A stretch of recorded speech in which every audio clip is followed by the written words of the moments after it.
So you want to build a new house and you don't know where to start. Hey guys, I'm Doug from Total Equity Construction. I want to record this short video to share with you a few considerations you need to make when you are buying the right land for your next house. Now, these properties fall under a few different categories. So the first category of land would be, let's say, raw land. Because raw land, it's highly desirable. It's typically virgin soil, so you know what to expect. There's fewer surprises, and you're able to hit the ground running with that type of property. The second one would be infill. So infill properties are in existing subdivisions. They're underused lands. Let's say if there's two properties side by side and there's a piece of vacant land right in the middle and you want to develop that, that would be an infill development. The third is redevelopment. Redevelopment properties are properties that have existing dwellings on them. So in order to get this shovel ready for redevelopment, you're going to need to do a disconnect of the services, and then you're going to have to do a demo. So you're going to have to demolish the property.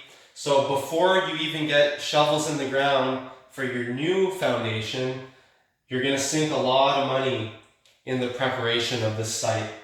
So in a nutshell, raw land is highly desirable.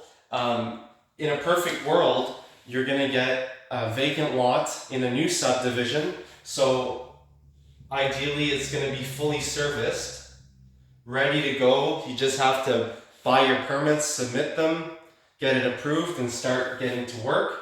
An infill development is a lot like raw land, where it's all virgin soil. So it's usually fewer hassles than the redevelopment. Another thing about redevelopment is, depending on what you want to do with that land, the existing services. So this is a big question mark.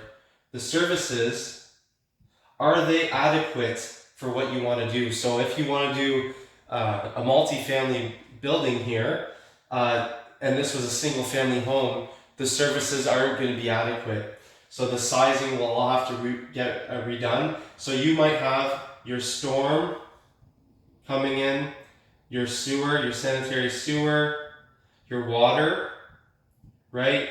Your natural gas, your hydro.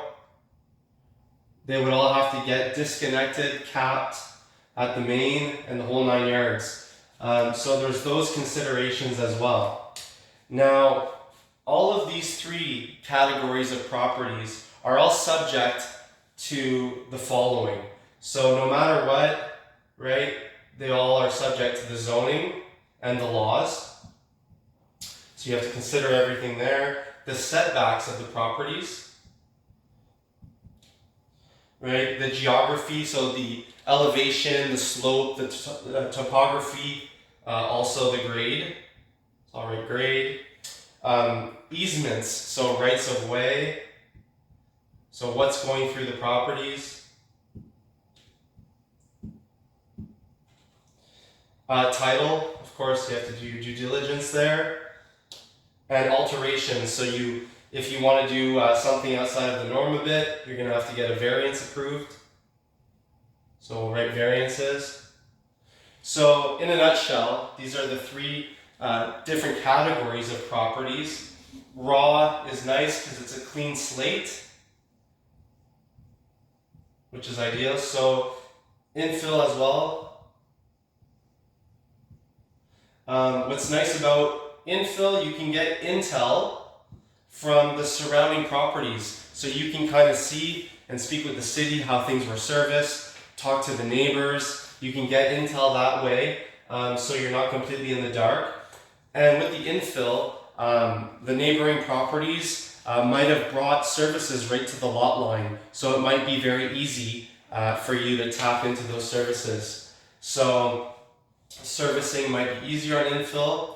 Raw land, That's the main thing you have to consider, how it's serviced, and everything is subject to this. Now, I hope you guys found this helpful. If you want a little bit more information on this, I did write an ebook.